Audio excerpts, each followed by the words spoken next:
The 8 mentees that I was assigned, each and every one of them were successful, improved after they implemented my recommendations. A 50-something to an 89, almost an A. My very first semester was my best semester. The same advice that I gave myself, I'm about to give you. The same.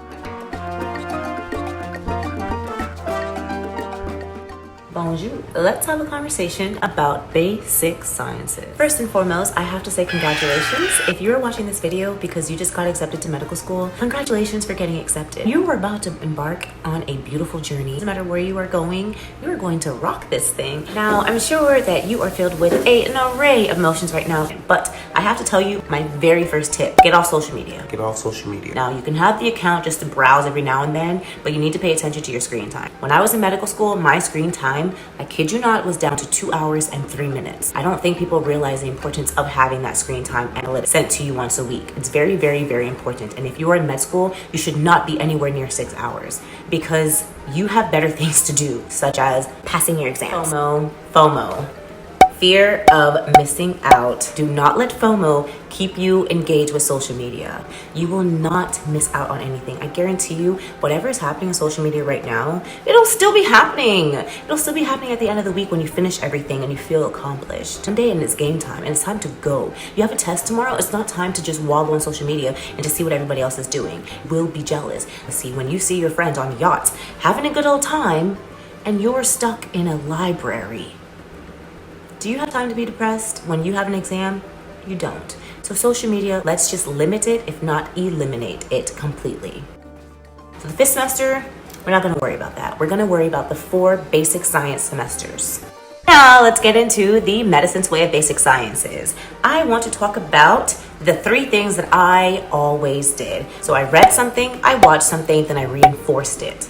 The reinforced part we will talk about at the end because that is something that I did weekly. So I'll talk about that afterwards. I will give you a full week schedule on what to do and how to approach everything. Very first semester, we covered biochem, MSK, GI, neuro. So for biochemistry, a very important resource which I did not use enough, Lippincott. Lippincott is what you should read your very first semester. Do not listen to anybody who tells you that you don't have time. Do not listen to anybody else who tells you that it's low yield material.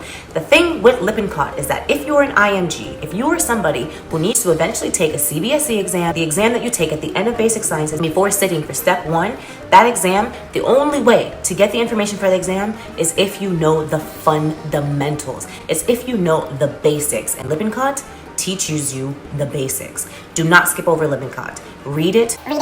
And the beautiful thing about my school was whatever resource they recommended for that topic, they threw it into a PowerPoint, and those were the PowerPoints that we learned from. If your school does the same and turns all of Lippincott into a PowerPoint, then all you need to do is review the PowerPoint, and that is what I did with my school. Now, if you do not want to go over all of the details in Lippincott, you don't have the time or you don't have the energy, I would say a good second is Kaplan. If you read Kaplan for any subject, you will be okay. Will score well enough to pass. When in doubt, Kaplan it out. Now, what I would watch for biochem, I would say pick one and that is it. Either watch Kaplan, Boards and Beyond, or Doctors in Training. You only need one of those. I, of course, it was my first semester, getting myself started. I did all 3. I did everything. I used every single resource because I wanted to learn which one helped me the best. So maybe your first exam, do all of these resources and figure out which one taught you the best. Ultimately, I chose to stick with Kaplan and the detailed resources like Lippincott and Guyton, which I will get into in a second. So to reiterate, first semester biochem, what we will be doing is either reading Kaplan or reading Lippincott and watching videos from Boards and Beyond, DIT, or Kaplan.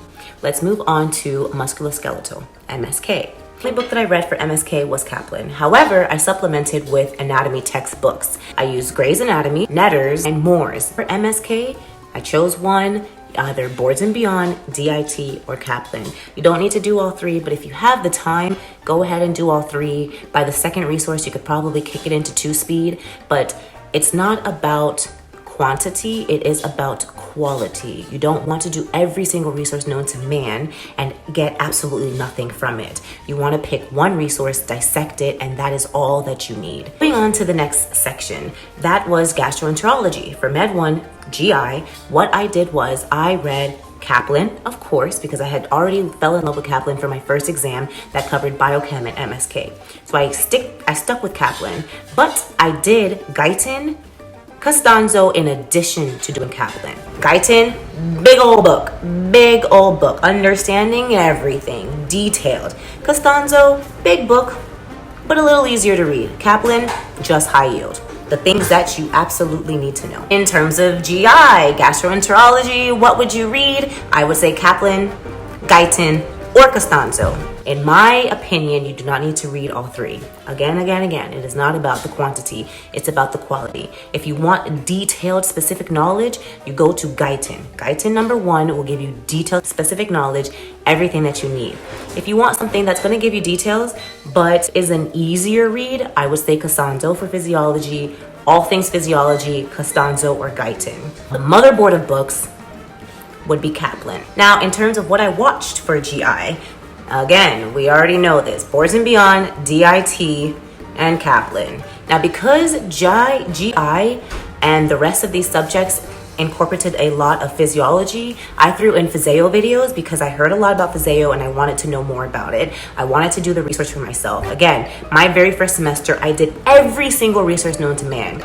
I had the time, and I guarantee you, you will have the time too if you use your time wisely. Now we are going on to neuro. For neurology, I did Haynes, which was a neuro textbook that my school provided for us, I believe. And then I also did Kaplan. Again, the reason why I stuck with Kaplan no matter what I was adding is because I found that I could trust Kaplan. All of the resources, I can say that Kaplan was still my best. Kaplan and Boards and Beyond were probably my top 2. Physio and DIT come in second. So you read up on glycolysis in detail, and then you watch the video on glycolysis. Now you do your school's resources. You do the PowerPoint, and I save the PowerPoints for right before what we called homeroom. It's when we all gathered, about groups of 10, sometimes 20. You would get together every single day and you would run through topics. So before homeroom is when I would review my school resources, such as the PowerPoints that they presented to us. And the reason why I did that was simply because the homeroom activities, the activities that you're going to be doing in class, are going to be based off of the PowerPoint. It's going to be based off of that PowerPoint, the PowerPoint that that teacher just put together. So you want to have that the last second. Okay, so let's move on to Med 2. And if you are in Med 2 right now, congratulations, because Med 1 was a doozy and it's very scary for your very first semester. You don't know what to expect. You don't know what they want you to know. So it's very, very, very confusing time for Med students. And if you made it to Med 2, again, congratulations. Now, Med 2. The topics that we covered in my school for Med 2 were renal, respiratory, cardiology, endocrinology, and reproductive medicine. By Med 2, I was breezing, I was cruising. I knew what to use. So when I say read something for Med 2, any subject, whether it is renal, whether it is rest, whether it's cardio, whether it's endo, whether it is reproductive medicine, what you do to read is either Guyton or Costanzo. That is it. And of course, I still read Kaplan just because it was high yield information. I wanted to get used to reading the high yield books because I knew that I wasn't just training my brain to pass semesters. I was training my brain to prepare for STEP. And we'll talk about how I prepared for STEP when I talk about reinforcing at the end of this video. Whenever you reach a physiology subject, I would suggest choosing between Guyton or Costanzo as my reading source, and your watching source should be, of course, you can pick between Boards and Beyond, DIT, Physio, or Kaplan. It's your preference. Talk about Med 3, and if you made it to Med 3, congratulations, because that means you have already finished an entire year. That is fabulous. That is amazing. The fact that you have been able to finish an entire year of medical school means a lot. It means that you have what it takes. You're no longer guessing. You're no longer gambling on yourself. Cash in those chips because you are going to be a physician. You have what it takes. So just breathe and relax. So for reading and listening, I only did one resource, and ML is pathoma. Pathoma. Med3 is when you start reading about the pathology behind everything. In the first semester, in the first year for my school, what we did was we covered all the basics. We covered all the anatomy, the physiology, all of that stuff, the fundamentals. And then when we got to second year is when we started talking about pathology and pharmacology. Now you will see that Pathoma is a book and videos. So it is 2 for 1. You can read it, you can watch it, you can write notes in the margins. All you want to do is in Pathoma. If you have extra time and there are other resources, I would maybe add in Gavilan.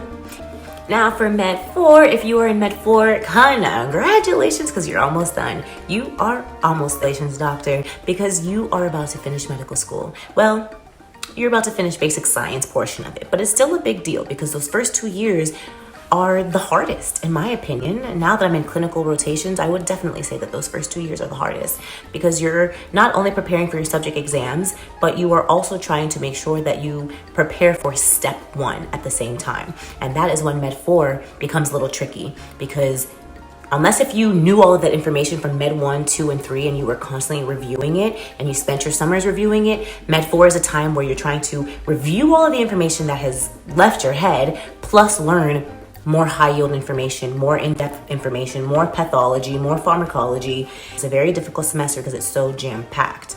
So I absolutely only did Pathoma. Occasionally, I would still look at Kaplan just because I didn't want to let go of it, but it wasn't necessary. I did not need Kaplan. I only supplemented with it because I just had anxiety about not doing a resource that had gotten me my highest score to date. But for Med 4, all I did was rinse and repeat what I did for Med 3, which was Pathoma videos, sometimes supplemented with Gavilan, and sketchy.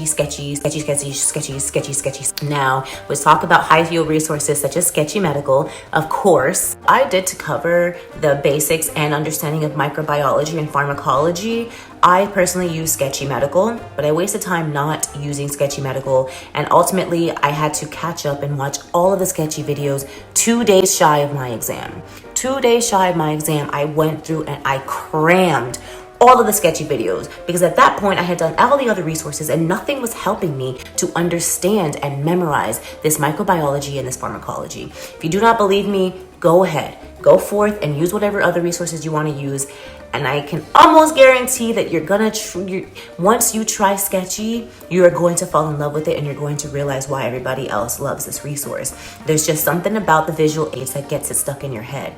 And this is where I go to say that we are complex learners. I do not believe in labeling and do not believe in cookie cutting, which means when I say that I do not believe in labeling and I do not believe in cookie cutting, I specifically mean that I cannot just be a visual learner. I cannot just be an auditory learner. I cannot just be somebody that reads and writes.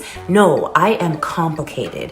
I do all of those because I think there's a part of my brain that gets activated when I watch something, and there's a part of my brain that gets activated when I read something. There's another part of my brain when it gets activated when I rewrite it. So I do all of it. I do all of it to make sure that my retention is utilizing every single part of my functioning brain to get this information in and to make it stick.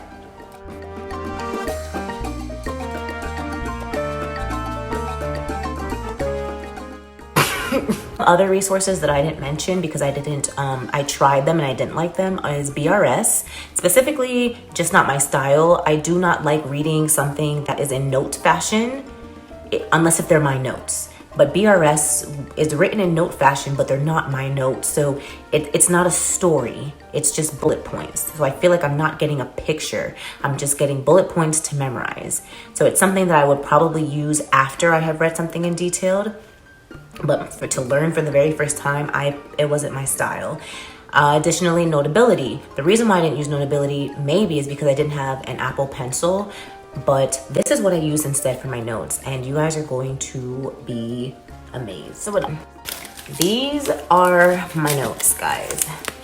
I used little notebooks all throughout basic sciences. Cardiology notebook, my renal number 2. I've got MSK 1 and 2, neuro part 1 and part 2, GI part 1 and part 2, integration of biochemistry and GI. I'd have to review that. That sounds interesting.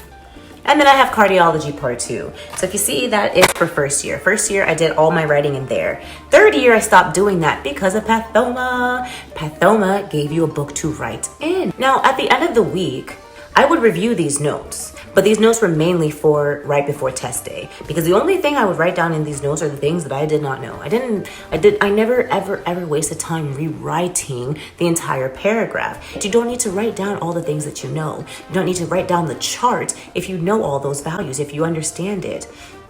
So we have to stop trying to just copy and paste, because then what are you doing? You're wasting time reading, because now you have to go reread your notes just to understand what you read before. No. Understand it the very first time. That way your notes, you're just reviewing the things that you don't understand and you need clarification on.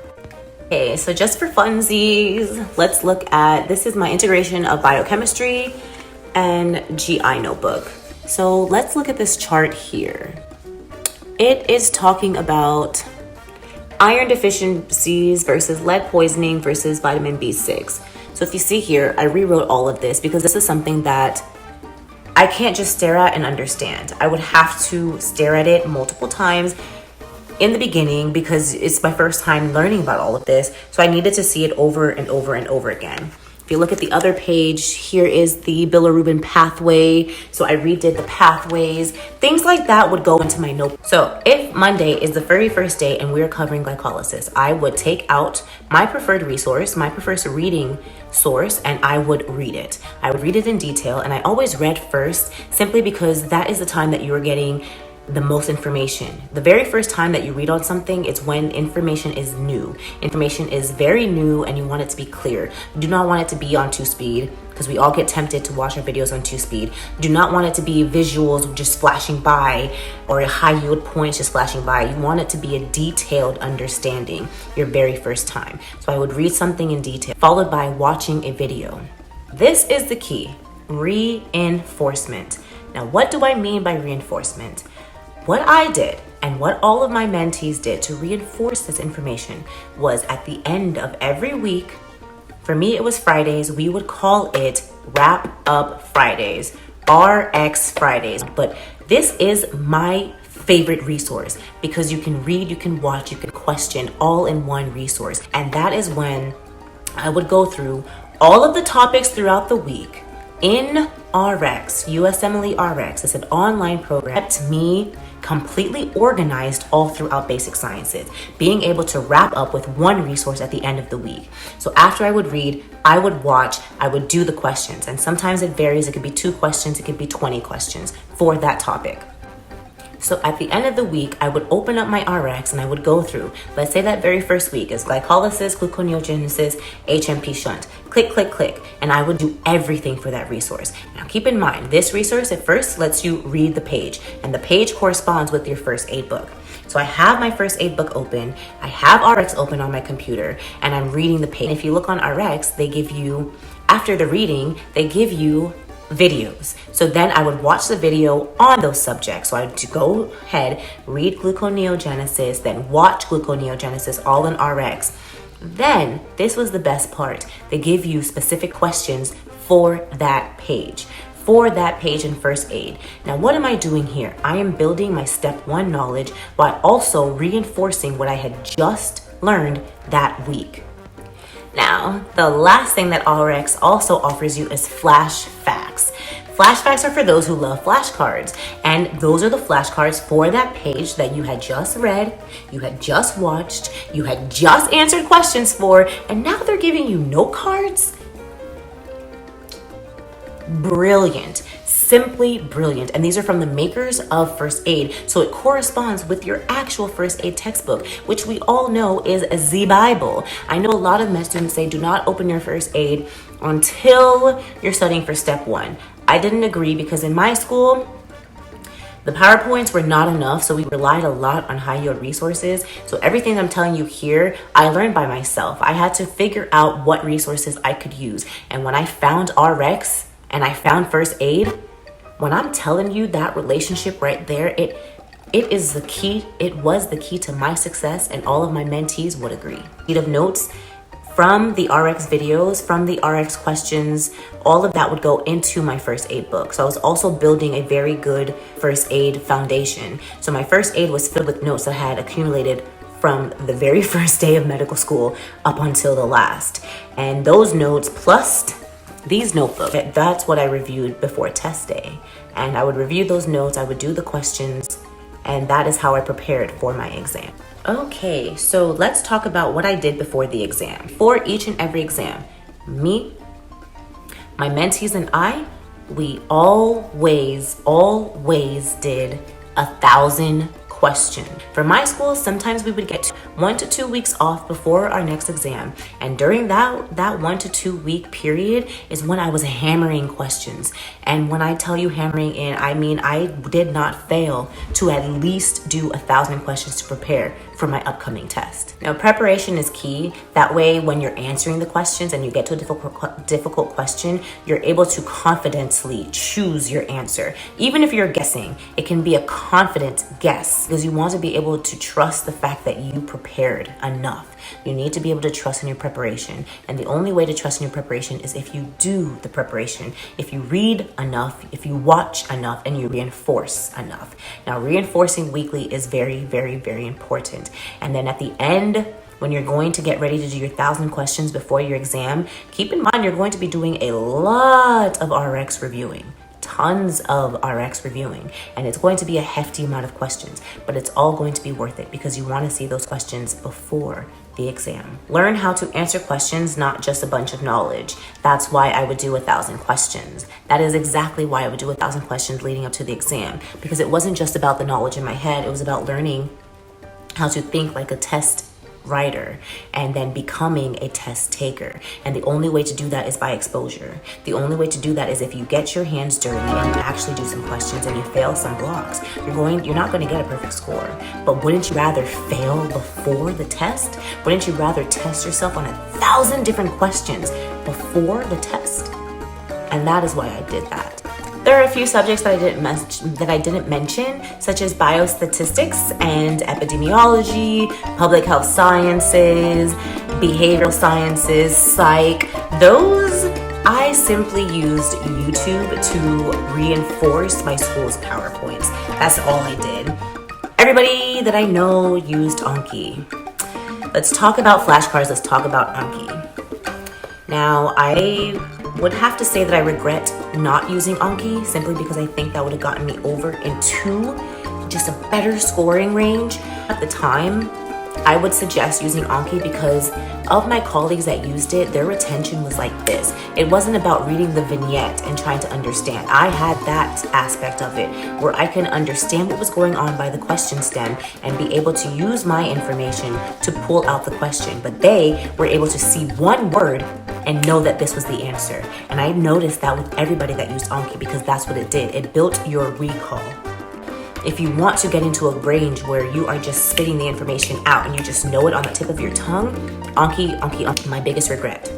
Now, if anybody is really interested in getting a more specific video on the actual scheduling and how I would schedule, let's say, a very hectic week with about 20 topics, how I would schedule out my topics, that is something that I'm more than willing to help. I'm very, very, very schedule oriented, and I was able to come up with beautiful schedules. What I did was with my mentees, every week we would make a schedule together. And when I tell you my schedules are not that difficult, they're very, very flexible because they also include time to cook, time to work out, time to eat. They include time for you to just relax, time for you to go to the beach. If you're studying medicine on an island like I did, I had time scheduled literally every week to just do something fun. So schedules are beautiful, and make sure you schedule out your time because contrary to belief, there is enough time in medical school. You just have to figure out how to use that time wisely. And what most people waste time on is figuring out resources. That's why I wanted to do this video. Okay, I am looking here just to make sure that I don't miss anything else.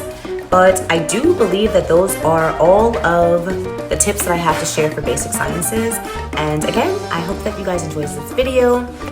Do not forget to like, subscribe, and send me all those beautiful, lovely things. Bye-bye. Peace for now.